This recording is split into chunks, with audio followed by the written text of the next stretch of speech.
Yeah, yeah. It's super interesting. The medicine did very similar things for me. And so like, just to be careful for the audience, the medicine isn't the only thing I credit to this part of my journey. There's a lot of context that had to lead up to it. But for me, I come from a long line of military people. My dad, all the way back, his father before him, all the way back to man, the Civil War, probably the Revolutionary War is what I remember hearing. Every single male Stewart was in the military, going all the way Wow. back there. So that's a lot of like, that's a heavy lineage, if you will.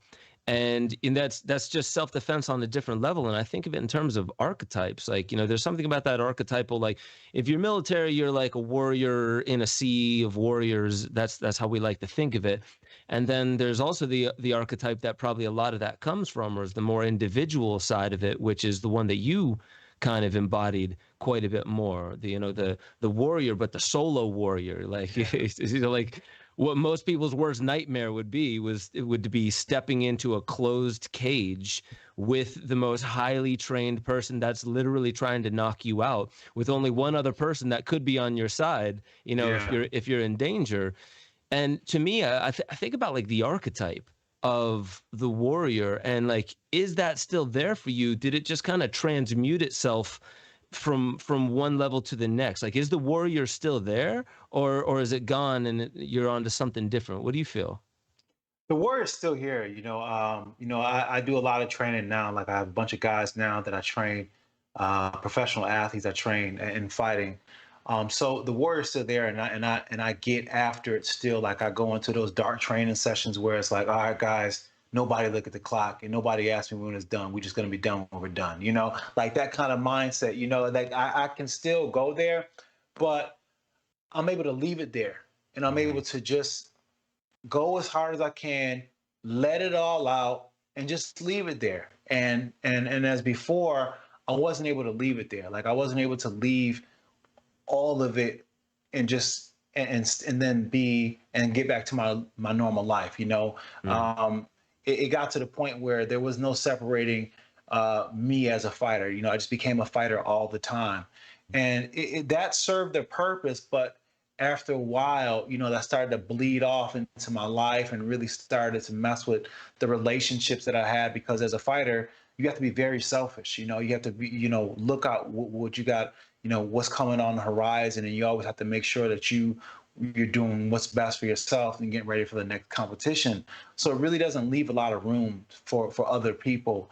And learning how to have balance, learning how to being able to engage that warrior, but then at the same time leave the warrior in the gym and then come out and wear my other hats without a problem. That's what I've learned now, and that's what it's been helping me out so much now.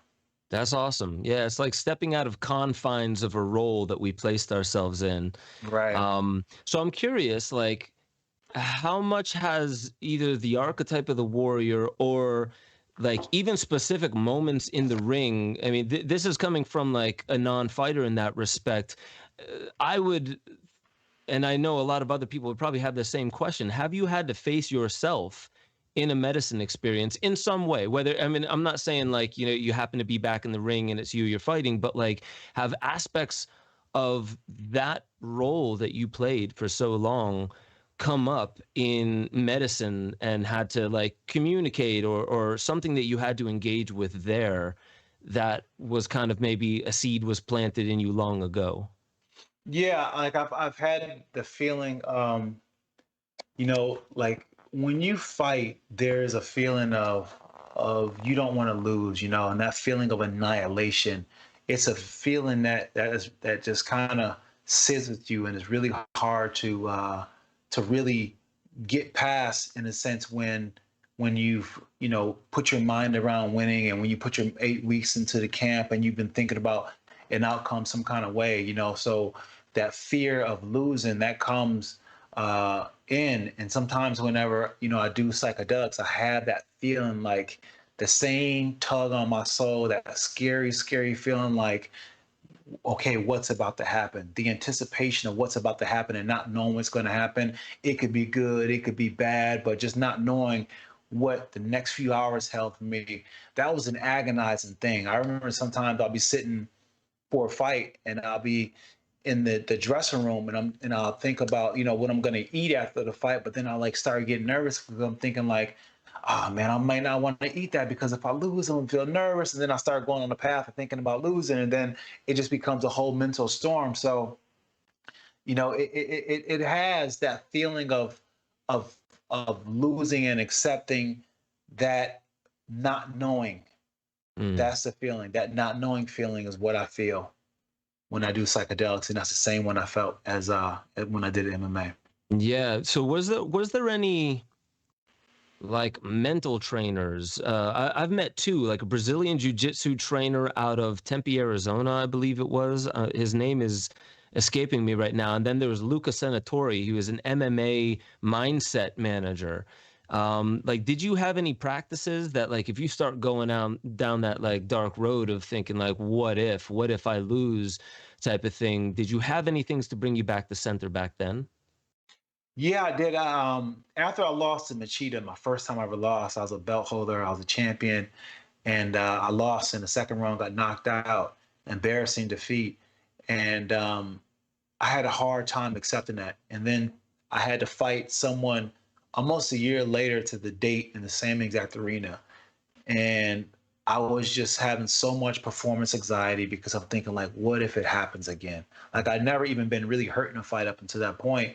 And then after I lost, it kind of shook my confidence to the point to I thought like maybe I just can't take a punch anymore. Maybe I just am not as good as I thought.